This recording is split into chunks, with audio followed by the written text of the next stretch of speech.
بسم الله الرحمن الرحیم. غیر جان تاسو ته مخاطب یم په دې نننی ویډیو کې به دا کریډټ آنلاین چې کوم فراډ کیږي هغه باره کې به خبره کوو. په هغه کې چې کوم سود انوال دی او په سود کې زمونږ د نوي کول انوال دی د هغې باره کې به خبره کوو او د دې نه علاوه د دې څه مضمرات دي هغوی بیا څنګه مونږ د دغې فراډ په نتیجه کې مونږ بلیک میل کوي د هغې په باره کې به خبره کوو. اوس په تفصیل سره د دې ویډیو هغه مندرجات چې ما تاسو ته کم بیان کړل هغه مندرجات په مطابق باندې اوس د تاسو ته گزارشات خپل پیش کوم. دا آنلاین کریډټ دا فراډ چې دی دا اوس نن سبا په فیسبوک باندې یا په یوټیوب باندې په بس یا انسټاګرام باندې یا په ټویټر باندې د هغې څه داسې پوسټ راسي چې هغه پخپله زمونږ دا نوي کول کیچ کوي. دې باندې زما د دې ویډیو اراده یو څو ورځې مخکې وه خو خلجي صاحب هم په دې باندې یو ویډیو کړی وه زما د هغې نه هم لږه آیډیا جوړه شوې وه خو پرون نابله ورځ راسره یو خپل شاګرد په فون باندې دا خبرې ډسکس کړلې چونکې د استاد درجه هم لکه د پلار په شانتې وي او موږ هم خپل سټوډنټس همغه شان لکه د خپل پلار په شان ګڼي نو بعضې خبرې راسره ډسکس کوي. نو ما سره په خپله هغه سټوډنټ خپل هغه سټوري شیر کړله او بیا راته ویلي وي سر په دې باندې یو ویلاګ وکړې ځکه چې وي دا نن سبا د هر نوي کول د کس چې کوم دی دا د هغوی پرابلم دی دا د هغوی مسله ده او هغه چې ما ته بیا کمې خبرې وکړې هغه اوس تاسو په مخامخ باندې بیا एकदम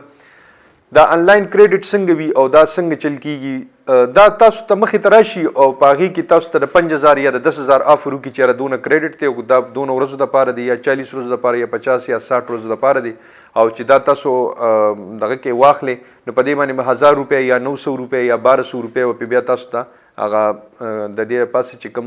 سود وي هغه تاسو بیا ادا کوئ. هغوی خو له مختلف نومونه ورکوي خو زمونږ په اسلام کې هغې ته هم سود وایي. پهله خو د سود نه مونږ ټول خبر یو چې په اسلام کې منع دی او د هغې په باره کې خو بعض داسې د تنبیه والا احادیث دي چې زما په خوله باندې هغه ادایګي نشي کېدی ځکه نبي علیه السلام د هغې ډېر زیات مونږ ته زورن راکړی دی چې د دې نه ځان وساتئ. علما کرام زمونږ په منبر او په محراب باندې اکثر له د دې په باره کې بیانات کوي. د سود نه مونږ ټول الحمدلله ښه خبر یو ټول مسلمانان په دې خبره باندې پوهېږي. دی خو مونږ یو سود طرف ته لکه د هغې مایله کوي مونږ یو. دویمه خبره دا زمونږ نوي کول چې کوم دی دا د 10,000 روپو ته یا د 20,000 روپو ته دې ته دا څنګه مایل شي دا داسې مایل شي چې اکثر له زمونږ د نوي کول والا سره په جیب خرچ کې پیسې نه وي. والدین ولا د خپل وس په مطابق باندې چې څونه پیسې ورکوي د هغه پیسو په مطابق باندې هغه خرچه کوي خو نن سبا چونکې د انډرایډ موبایل دور دی او بیا پر موبایلو کې ټولې موبایل زیاتر ګرانې دي نو هغه ګرانې موبایلو د پرچیزنګ دپاره او د هغې د اغوستو دپاره هغوی بعض داسې لارې اختیار کړي چې په هغې کې دا یو شعبه هم ده د کریډټ والا دا پیسې چې کومې دي دا پکې هم شامل ده. بعض گیمز دي هغې دپاره پیسې ورکولي لکه پبجي وغیره چې کوم څوک گیمز کیږي هغه چې هغه هم یو ناسور دی زموږ د معاشرې خو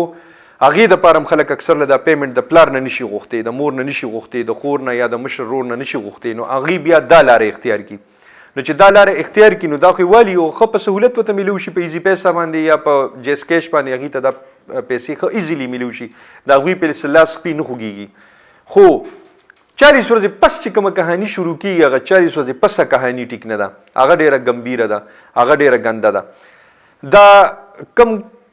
کمپني چې کریډټ ورکوي او دا قرضه چې کوم کمپني ورکړي دی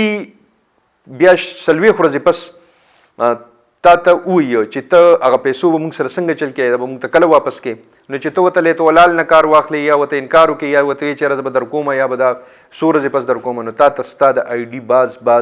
څه سینسیټیو ټاپکس څه سینسیټیو شیزونه هغه تا ته سینډ کړي او په دقه ځای نه د بلیک میلینګ آغاز وشي. بیا دې سره ستاسو په هغه هایکینګ په ذریعه باندې کم هیک کیږي کم سیزونه په هغې باندې ستاسو د وټساپ نمبر ستاسو د والدینو وټساپ نمبر یا ستاسو د والدینو موبایل نمبر ځکه چې موږ اکثر له د خپل موبایل کې چې کله نمبر سیف کوو نو هغې کې پلار ورسره لیکو مثال په طور ممی ورسره ولیکو ډیډي ورسره ولیکلو بابا جان ورسره ولیکو کاکا جان ورسره ولیکو داسې الفاظ یا امی دا الفاظ موږ لیکلي وي نو په دې نه خو صفا پته لګي چې دی د مور نمبر دی دی د والد صاحب نمبر دی یا بیجان هم ورسره لیکلي مطلب دا چې رورې دی نو دغه نمبر چې کومې دي هغه تا ته راولیږي چې که چېرته تا موږ له دا پیسې را نه کړې نو بیا ورته یو فیک ویډیو راولیږي او هغه ګنده ویډیو وي په هغې کې د دې تصویرانو سره هغه تصویرانو سره بعض داسې څه مکسینګ دي کړي وي چې هغې کې هغه په داسې حالت کې وي چې لکه هغه هلک یا هغه جینۍ نشي برداشت کولی چې هغه د هغه والدینو ته دې سنډ شي. بیا چې ورته هغوی څه مطالبات وایي نو بیا خو هغې پوره کوي. دې دوران کې یو بل گیم کیږي. دې دوران کې یو بل گیم دا کیږي چې همدغه شان نورې کریډټ کمپنیانې چې کومې دي هغه هم همدې سره وي او دا کمپنیانې چې کومې دي دی ورته په بل نوم باندې د 100,000 روپو آفر وکړي. نو هغه 10,000 نشي ختمولی په دې کې چې د 100,000 آفر ورته وکړي نو په هغه 100,000 پرې آفر کې هغه وښویږي. چې وښویږي هغه هغې نه 100,000 واخلي او دغه شان دا سلسله شروع وي. هغه ته د مختلف کمپنیانو نه دا راځي. زما دا سټوډنټ تقریبا 70,000 روپۍ په دې باندې هغه قرضدار شو او د بینک ملازمو په بینک کې د بینک جاب یې مته پرېښود ځکه چې سود دی. په سود په باره کې صرف دا یو ورکوټې خبره راته رایاده شوله چې په قرآن پاک کې الله پاک فرمایي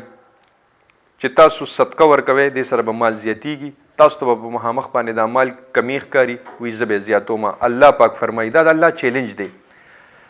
سود مه کوئ وایي سود به په مخامخ باندې ستاسو مال زیاتوي خو الله پاک فرمایي وایي زه به یې کموم. دا د الله چیلنج دی او دا ازلی او اټل چیلنج دی. دا څوک هم نشي چیلنج کولی. نو په مخامخ باندې خو موږ ته داسې ښکاري چې پیسې راللې او پیسې ښه ډېرې شولې خو د هغې په شا باندې چې کومې خبرې روانې وي هغې موږ نشو بیانولی چې د هغې بیا موږ نه الله پاک بدلې څنګه اخلي د هغې موږ ته تاوانونه څنګه میلاویږي او د هغې په بدله کې موږ سره چې کوم حادثات کیږي او الله پاک چې موږ نه په هغې باندې خفګان کم اظهار کوي او د هغې بدلې چې موږ نه الله پاک په کوم طریقې باندې اخلي موږ وایي دا د الله امتحانات دي. ټیک ته چې د الله امتحانات دي خو الله خو خفه هم کیدی شي که نه چې کله الله خفه شي نو هغه بیا داسې امتحانات راولي. په خوږو خلکو باندې الله پاک دومره امتحانات نه راولي لکه را څنګه چې زموږ په دې قوم باندې دی. نو دا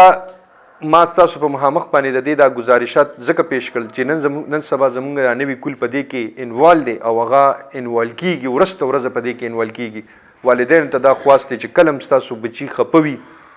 او هغوی پریشان وي هغوی ډسټرب وي نو خپل ځان سره یې کینوئ په دوستانه ماحول کې دې تپوس کوئ. هسې نه چې ستاسو